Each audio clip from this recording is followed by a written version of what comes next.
Bonjour, je suis David Melmans, éditeur aux éditions Forges de Vulcain, et aujourd'hui je vous accueille pour parler de la rentrée littéraire des éditions aux Forges de Vulcain pour cette belle année 2021.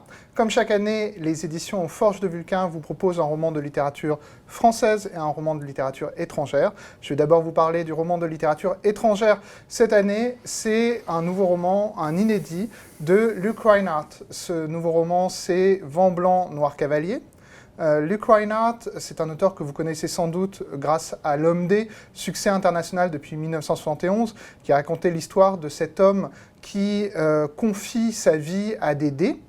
Et en fait, quand ce roman a connu un immense succès, l'idée de Reinhardt, c'était tout de suite de se mettre à écrire un deuxième roman qui n'aurait aucun rapport avec L'Homme D. Et en fait, bien sûr, c'est un roman qui a tout à voir avec L'Homme D, puisque dans la grande œuvre de Reinhardt, qui s'étale sur plus de 50 ans, c'est un roman qui répond à L'Homme D.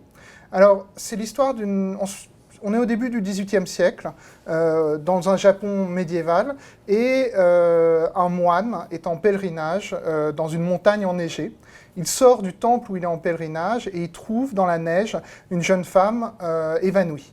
Il la sauve et en fait il découvre assez vite que cette jeune femme est poursuivie et qu'il va devoir d'une certaine façon la sauver. Alors je ne vous en dis pas plus. C'est un huis clos, ça se passe en très peu de temps, il y a une unité de temps, d'action, de lieu. C'est un drame, c'est très drôle, c'est très très touchant. Et pourquoi c'est vraiment du Reinhardt ?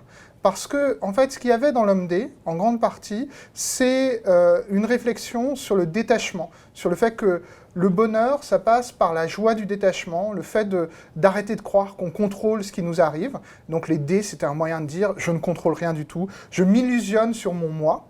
Et en fait, toutes ces idées qui sont des idées qu'on voyait aussi dans la contre-culture américaine, c'est des idées que Reinhardt avait glanées lors de ses études dans les années 50 à l'université Columbia à New York.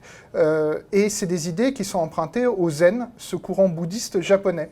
Et le roman dont je vous parle aujourd'hui, Vent blanc, noir cavalier, traduit pour la première fois en français par Francis Guèvremont, c'est un roman zen.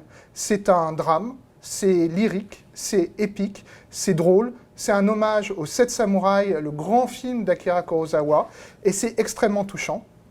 C'est la première fois que c'est traduit en français, et ça s'inscrit dans le cadre de cette grande aventure des Forges qui traduisent l'intégrale de Luke Reinhardt à raison d'un roman par an, pour rappeler tout simplement que Reinhardt, c'était le dernier grand écrivain américain.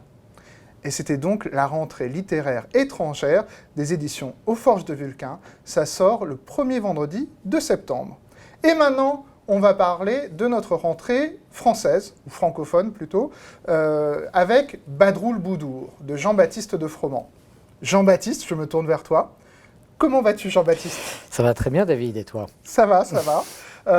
Écoute, j'aime bien la rentrée littéraire, moi, donc, et je suis particulièrement content parce que c'est deux romans à la fois très différents l'un de l'autre, mais le roman de Reinhardt et ton roman, c'est deux romans qui se répondent parce que c'est des romans qui sont à la fois drôles et graves, c'est des romans qui ont quelque chose de magique en eux, et c'est aussi des romans qui sont des hommages à la littérature, aux lecteurs, aux passeurs.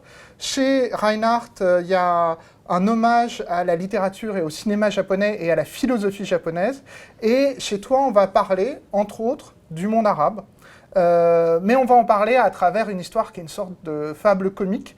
Alors, est-ce que tu veux peut-être nous raconter un peu l'histoire de Badroul Boudour ? Alors, Badroul Boudour, c'est l'histoire d'un homme ça se passe dans le monde contemporain d'aujourd'hui, et c'est quelqu'un qui vient de se faire quitter par sa femme, quelqu'un qui s'appelle Antoine Galland, et qui va passer avec ses deux petites filles 15 jours de vacances dans un club de vacances en Égypte. Et quand il arrive, on va lui proposer de jouer à un jeu qui est une sorte d'animation de ce club de vacances qui s'appelle le Club, qui est un club un peu étrange malgré tout. Et on va lui proposer de partir à la recherche et peut-être à la conquête d'une créature nommée Badroul Boudour. Et alors Badroul Boudour, en réalité, c'est le vrai prénom de la princesse dans Aladdin et la lampe merveilleuse. Aladdin et la lampe merveilleuse étant un conte de la tradition des Mille et une nuits, mais qui en réalité a été écrit par un auteur français qui s'appelle Antoine Galland. Alors il se trouve que mon héros s'appelle lui-même Antoine Galland et lui-même un spécialiste d'Antoine Galland et des Mille et une nuits. Et donc il y a un jeu un peu de miroir entre ce personnage qui est dans un club de vacances avec ses filles au début du XXIe siècle, et puis ce personnage du passé qui est le premier traducteur des Mille et une nuits et qui est aussi celui qui a écrit, en fait, un des contes les plus célèbres de l'histoire de la littérature, qui est Aladdin et la lampe merveilleuse. Entre parenthèses, c'est aussi l'auteur de Ali Baba et les 40 voleurs. Hein, il n'y a pas de manuscrit arabe pour ces deux textes, il y a simplement voilà, c'est le texte français écrit au tout début du XVIIIe siècle par cet Antoine Galland. Donc voilà, dans ce club de vacances va intervenir le fantôme de cet Antoine Galland du XVIIe siècle et en fait des choses vont être révélées ou découvertes à propos des Mille et une nuits qui vont avoir une incidence non seulement sur la vie de notre héros mais peut-être sur un destin collectif plus général. Voilà, ça c'est un des premier niveau de lecture, et puis le second niveau de lecture, c'est que ce personnage, il traverse une forme de crise existentielle, et donc il est à la recherche de l'amour, peut-être d'un amour perdu, et donc c'est aussi une histoire d'amour, ce Oui, roman. c'est ça.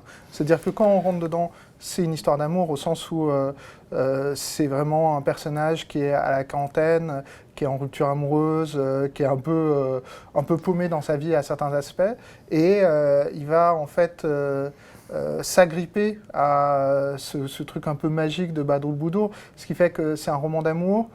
C'est aussi un hommage au vrai Antoine Galland, c'est-à-dire l'auteur des Mille et une nuits. C'est très drôle. Alors moi, le personnage m'a fait penser à Pierre Richard, c'était une de tes inspirations, non? Oui, il y a un côté Pierre Richard parce qu'en fait, c'est un personnage très maladroit, c'est un universitaire, et donc il est en complet décalage avec l'univers du club de vacances, avec les critères, les standards, les canons d'un club de vacances, où tout est centré quand même sur le physique, le sport, une forme de divertissement qui n'est pas la sienne. Donc évidemment, il y a des effets comiques qui sont liés à ce décalage et à cette maladresse, quoi. Et alors, il y a, à travers ce texte, tu l'as un peu évoqué, il y a aussi un hommage à l'autre Antoine Galland, qui est donc à la fois traducteur et inventeur, dans tous les sens du terme, des Mille et une nuits. Donc c'est aussi, au-delà de l'histoire d'amour, il y a cette réflexion-là. Comment toi, tu t'es arrivé sur Antoine Galland, en fait? Moi, j'ai toujours été fasciné par les Mille et une nuits. Bon, j'ai étudié un peu l'arabe, etc. Donc c'est un monde qui m'intéresse. Et en fait, j'ai découvert ce personnage d'Antoine Galland qui pour moi est un personnage extrêmement touchant, parce que c'est quelqu'un qui est né dans une famille de paysans extrêmement simples au milieu du XVIIe siècle, et puis qui par un concours de circonstances, parce que c'est quelqu'un de curieux, d'intelligent, va se retrouver d'abord projeté dans le monde arabe très très loin de chez lui, puisqu'il va passer une vingtaine d'années dans les pays dits du Levant. Et il va découvrir une espèce de trésor incroyable qui est ce manuscrit des Mille et une nuits qui avait été oublié depuis toujours et qui va devenir le premier best-seller du XVIIIe siècle, enfin, et même le premier best-seller peut-être de l'histoire de la littérature. Et je trouve qu'aujourd'hui, dans le contexte qu'on connaît de repli, de conflit, de méfiance, enfin réactiver la figure de ce Français voilà, issu d'un milieu très simple, qui est né, qui a à peu près les mêmes dates que Louis XIV, et de voir que c'est quelqu'un qui a fait un voyage aussi loin de ses propres bases. Je trouve que c'est voilà, je trouve ça très émouvant, et je trouve ça assez fort de rappeler son existence, qui à mon avis est trop méconnue, quoi. Oui, moi, alors. Tout d'abord, je te remercie beaucoup de m'avoir confié ce texte. J'en suis très très fier. Merci de me Je l'avoir pense invité. que les Forges de Vulcain participent chaque année, depuis quelques années, à la rentrée littéraire. Il faut voir que c'est peut-être de notre histoire le texte qui correspond dont je vous propose à vous, libraires, avec le plus d'enthousiasme pour une rentrée littéraire, parce que c'est une belle histoire d'amour, c'est un roman très drôle, c'est un roman court, c'est une fable, c'est un immense hommage à la littérature, c'est un hommage aussi au monde arabe et plus généralement aux différents passeurs, à tout ce que les gens qui nous passent des textes apportent à notre vie quotidienne. Et puis c'est un grand roman humaniste, voilà. Donc merci Jean-Baptiste de Froment. C'était donc la présentation de la rentrée littéraire des éditions Aux Forges de Vulcain pour l'année 2021. Donc nous avons donc en littérature étrangère Vent blanc, Noir cavalier de Luc Reinhardt, traduit par Francis Guèvremont, et en littérature francophone Badroul Boudour de Jean-Baptiste de Froment. Merci.